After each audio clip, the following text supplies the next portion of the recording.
Good morning, everybody. This is Ryan Mallory for SharePlanner.com. Today is November 21st, 2013. Doing another weekly video market update. Let's go over some stocks kind of video. We got the S&P down 3 straight days. And you might not think that's a big deal, but actually it is. This market does not like to drop consecutive days. We had it happen in late October from 10/31 to 10/30 through Halloween, so back here in late October. And then you haven't seen any kind of 3 days or more since late September. So you're talking about the 19th of September, which when it started to September 25th, which is 5 straight days, and went on to sell off 7 out of 8 straight days. So here's the clues that I've been picking up off of this market, just going back and looking at about 2 years worth of price history. When we get 3 days of selling, it doesn't just stop right there and push higher. Usually, if it's 2 days of selling, it can usually bounce back up and push to new highs. But 3 days of selling, you usually have more to come, okay? First off, you got the sell-off back in September. That was 3 days, and then we pushed much lower from there. So after 3 days, we were at 10.7 or 1702, and then we went all the way down before we finally bounced down to the 1650s, high 1640s. You also have, and there's not a lot of these, but you have one back here on in August 16th, where after 3 days of selling, we went from 1656 to down 1642 or so, and then bounced a little bit, then pushed all the way down to 1629. Let's keep this going. We can look at. All right, and you can see from January, it took a long time for us to have 3 consecutive selling days, but when we did, it did sell off. So you have to go back all the way to Friday in late December, where we started a sell off from 1443. Yeah, late December last year, we were trading in the 1400s. Crazy. So 1443 all the way down to 1418. And, I mean, you could keep going back. I mean, this trend keeps on, playing itself out throughout the past couple of years. I mean, we've had, I think, one instance where I could see where after 3 days we bounced higher. 4 days down here, 3 days, and then you can see we sold off another 3 days after that. So what I'm trying to say is that based on history, even though we're up this morning, we're trading about 8 points higher, but based on history, we should still move lower. I don't know if it's going to be today, because it doesn't necessarily have to be today that we move lower, but I would say over the course of the next week we'll move lower. And that's how I'm positioned right now in the markets. That's why I'm not really in a rush to cover my shorts in the early AM. I've got FFIV that I've held for, not 5, FFIV. I've held this one for this is my 3rd day having this stock. You can see it's got a beautiful distribution pattern on top. We shorted it here towards the highs when it was trading at 84.05. We got short on the stock. It's now trading at 82.26. I'm not in a rush at this point to go ahead and cover that position. I still think it looks good. What I really want to avoid is a major bounce higher, and as long as that doesn't happen, I'm pretty comfortable in holding the stock another night or two. MGM, another one. This one's been brilliant for us. We got into MGM at 1927. And it's done really good. I mean, it's not really bouncing that much with the market today. It's up about 0.8%. But considering how much it has sold off over the last 5 days or so, it's not seeing a strong dead cat bounce here. So we'll continue to hold that one. If we can get 5-6% off of this trade, I'll probably close out the stock. I don't look, when I'm shorting stocks, I don't look to make huge home run plays with these things. I don't even look for 10% on my short plays. If it happens, that's great. If it happens intraday, that's great. But more times than not, I'm looking to get about 4 to 6% off of my short positions. And I think based on my experience as a trader, you have to be aggressive to the short side, because those dead cat bounces can kill your profitable positions that you're shorting. So always be cognizant of what can happen to you on the squeeze if you're caught short in a stock, and the further it drops, the more likely you're prone to being caught into the squeeze. So you got to be aggressive. I believe in increasing or tightening your stop loss as the stock drops in value. However, I don't think that you should do that forever. I think that at some point you have to say, okay, this is it. I'm taking my gains in the short trade. Don't try to write it down to zero. I know some people promote that theory, believe that that's how it works, but I'm telling you, gap ups after heavy sell-offs are very prevalent in the market. So you don't, much more so than gap downs after a strong uptrend. In fact, that's a rarity really, but when you're selling off really hard, gap ups are very prevalent, and they happen all the time, and usually it can wipe out a lot of your gains. So don't be caught in that position. Aggressively capture gains in your shorts, and you can always go ahead and find another ideal short setup. But the more a stock sells off, the closer it gets to zero, right? So the less amount that you can make on a percentage basis on a stock that you're shorting, the further it drops.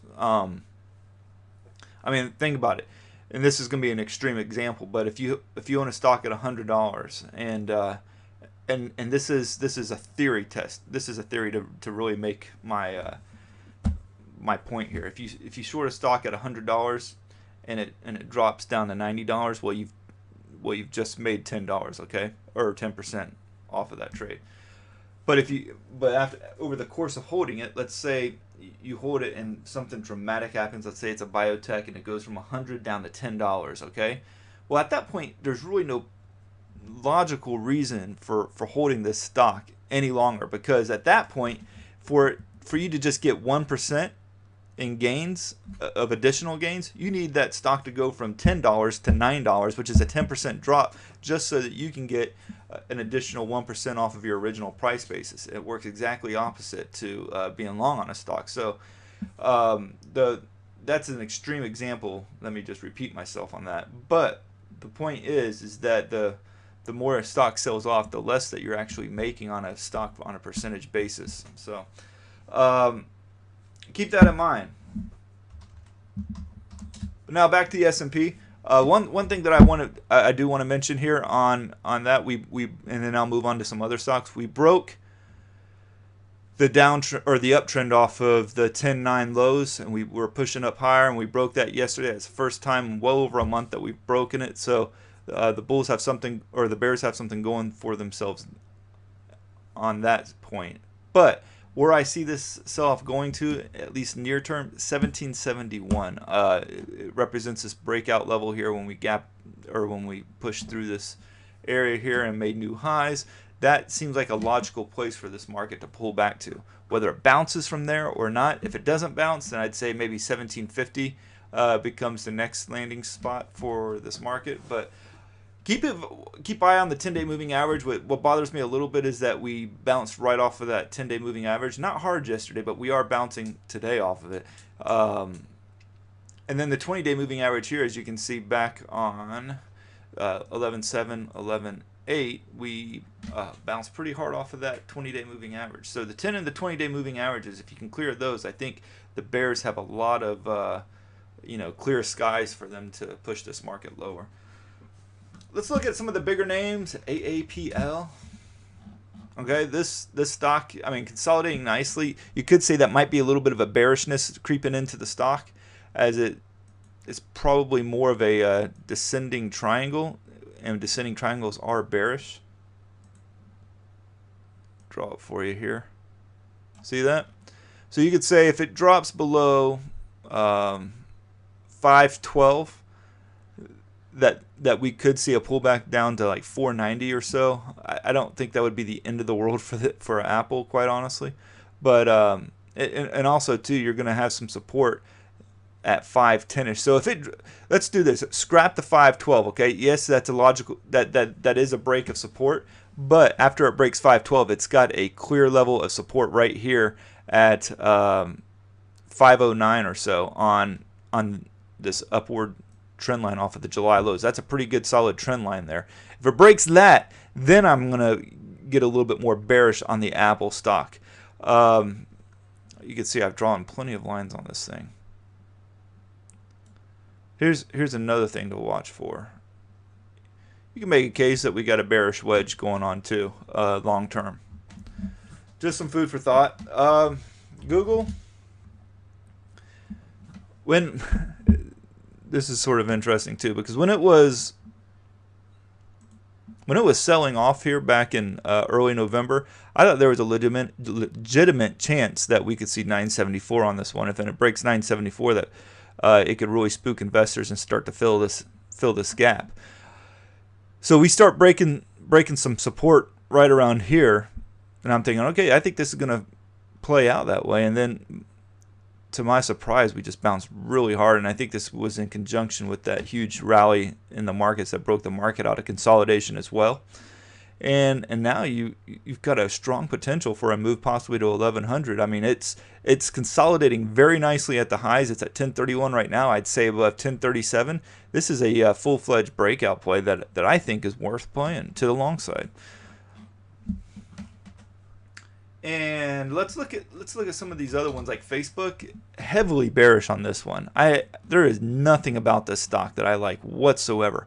Head and shoulders pattern. See, left shoulder, head, and a really mundane right shoulder. But you got a solid level of support that if it's broken, watch out. They call it the neckline when it comes to head and shoulders patterns. You can call it whatever you want, really.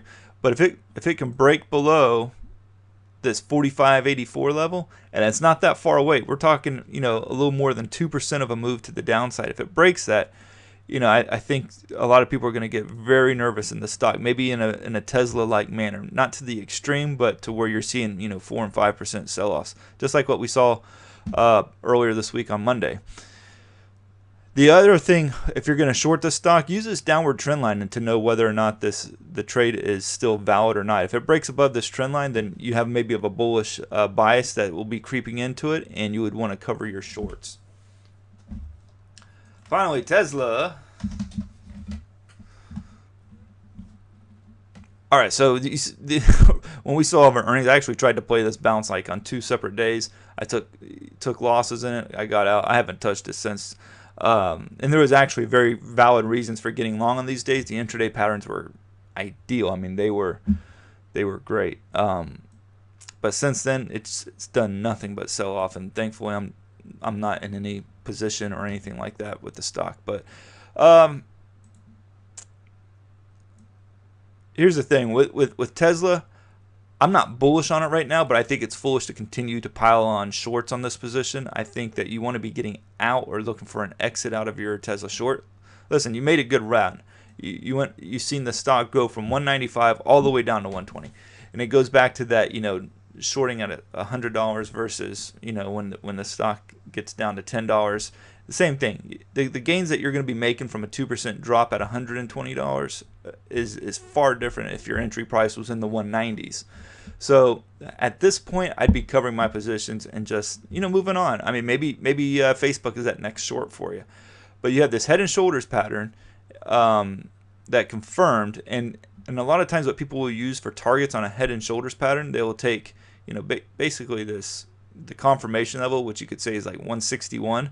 And take the difference between it and the peak of the right shoulder, which would be 189. So let's just, for simplicity purposes, say it's $30. Okay, so 160 minus $30, you got 130.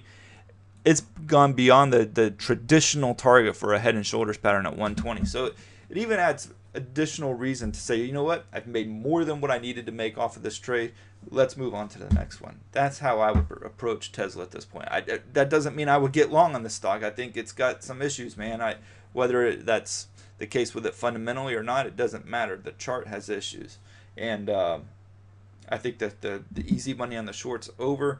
But don't play it to the long side. Don't try to make money on both sides of the trade. There's far less edge to the long side than there was when you were shorting it back at like 190 or between 190 and 160. Am I forgetting anything? Probably so. But anyways, you know, I've done some interviews this week for my book, The Part-Time Trader. You can catch a couple of the interviews on the website with First Business News, and then also with Money Life Radio and Chuck Jaffe. Uh, great time on both of those shows. Hopefully, you've been able to catch some of them. And there will be some more appearances in the future, so keep an eye out for that. I'll always be mentioning it on our Facebook page as well as on my Twitter feed. So you can follow me on Twitter at SharePlanner. On Facebook, you can like our page, SharePlanner, or facebook.com/SharePlanner. And I hope you guys all have a great weekend, a great couple of days left in this week. Remember, of course, next week is Thanksgiving. Markets are closed on Thursday, and I think it's open for like a half day on Friday. Holiday weeks are a very interesting trade in because the volume is usually pretty light, and as a result, it creates some crazy market fluctuations. Somebody in our chat room was looking at the Stock Traders Almanac and was mentioning that 15 out of the last 19 Thanksgiving holiday weeks has been bullish. So something to think about there. All right, that's going to be it for now. Hope you all have a fantastic day and weekend and holiday and everything else. So God bless you all.